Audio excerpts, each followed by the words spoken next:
শাশুড়ি আমাকে খাবারের কষ্ট দেয়, কথায় কথায় ভুল ধরে, মানুষের কাছে আমার বদনাম করে, আমার স্বামীর উপর টাকার চাপ দেয় এবং যা শাশুড়ি মিলে আমাকে অন্য চোখে দেখে। তারপরেও আমি চাই সবাই মিলেমিশে চলবো, কিন্তু কেউ আমাকে মূল্যায়ন করে না, কারণ আমার বাচ্চা নেই। 15 বছর হলো আমার বিয়ের বয়স, আমাকে একটু কিছু হলেই বাচ্চা ধরতে দেয় না। শাশুড়ি তো আরও দেখতে পারে না, আমাকে ফোন দিলেও কথা বলতে আগ্রহী না। এই অবস্থায় তাদের সঙ্গে কথা না বললে গুনাহ হবে কিনা? দেখুন, আমাদের সমাজে একটু আগে আমি বলছিলাম, মেয়েদের প্রতি যে কত জুলুম হয়, কত নির্যাতন হয়। কোন মেয়ের যদি বাচ্চা না হয়, এটা কি তার দোষ? আল্লাহর ফয়সালা। বাচ্চা দেওয়া না দেওয়ার মালিক কে? অনেক সময় দেখা যায় পুরুষের শারীরিক ত্রুটির কারণে বাচ্চা হয় না, হতে পারে কি পারে না। তাহলে এক্ষেত্রে মেয়েদেরকে দোষারোপ করা অবিচার এবং অন্যায়।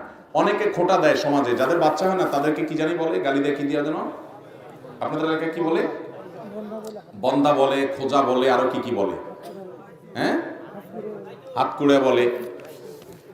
কারোর বাচ্চা না হলে তাকে এই সমস্ত কথা বলা কাদের চরিত্র জানেন? কাফেরদের চরিত্র।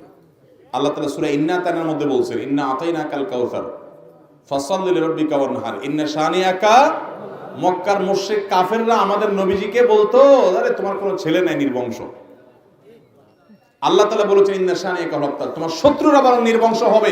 ওদের বংশে বাত্তি দেওয়ার, ওদের নাম মুখে নেওয়ার মতো মানুষ থাকবে না। নবীজির নাম মুখে নেওয়ার মতো মানুষ অভাব পৃথিবীতে আছে না।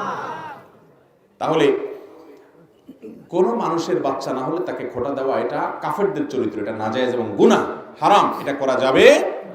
সেই সাথে শাশুড়িরা যারা অত্যাচার করছেন, মনে রাখবেন প্রতিটা অত্যাচারের বিচার আল্লাহ তাআলা কিয়ামতের দিন।